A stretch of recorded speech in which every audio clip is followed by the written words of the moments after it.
எல்லாருக்கும் வணக்கம். இந்த வாரம் 4th வீக்கு சிறுவபுரி தான் போயிட்டுருக்கோம். நாங்கள் 2 பேரும் இந்த வாரமும் பைக்கில் தான் போகிறோம். இந்த வாரம் எதை கேட்குறீங்க, என்ன பைக்கில் போகிறோம், பைக்கில் தானே போகிறீங்க அப்படின்னு சொல்கிறீங்க. இல்லை இல்லை, ஆக்சுவலாக பஸ்ஸில் போகிறதாவும் பிளான் பண்ணுவோம். அதனால தான் பைக்கில் போகிறத பற்றி இந்த வாரமும் பைக்கில் போகணும் அப்படின்னு சொல்லிட்டு சொல்கிறேன். ஏன்னா 6th வீக்கு நாங்கள் காரில் போகலாம் அப்படின்ட்டு இருக்கோம். ஏன்னா காரில் ஃபேமிலியாக போகலாம் அப்படின்றதுக்காக தான். நிறைய பேர் இதை ஒரு கொஷினாகவே எனக்கு மெசேஜ் பண்ணியிருந்தீங்க. அதனால இதை கிளியர் பண்ணுறேன். போகும்போதே கொஞ்சம் கூட்டமாக தான் இருந்துச்சு. இந்த வாரம் சனிக்கிழமை மாதிரியே இல்லை, கொஞ்சம் பெரிய க்யூவாகவே இருந்துச்சு. இருந்தாலும் பூ மாலை வாங்குற இடத்துல எல்லாமே நமக்கு கூட்டமாகவே இருந்துச்சு. போகிற வழி எல்லாமே இருந்தது. போயிட்டு சீக்கிரமே ஆனால் சாமியை பார்த்துட்டோம். உள்ளே அந்தளவுக்கு கூட்டம் தெரியல. ஆனால் சாமியை பார்த்துட்டு வந்துட்டு விளக்கம் போட்டுட்டு நாங்கள் கிளம்பிட்டோம்.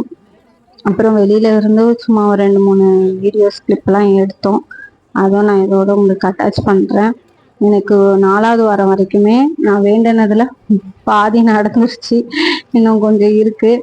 என்னன்னு 6வது வாரம் முடிஞ்சோடனே நான் கண்டிப்பாக உங்களுக்கு சொல்கிறேன். உண்மையாக சிறுவாபுரியை நம்பி வர்றவங்களுக்கு உண்மையாலுமே நடக்குது. நான் சனிக்கிழமையில தான் வந்தேன். அந்த விஷயம் நான் கிட்டத்தட்ட ஒரு 1.5 வருஷமாகவே இந்த விஷயத்துக்காக நான் ரொம்ப ட்ரை பண்ணேன்.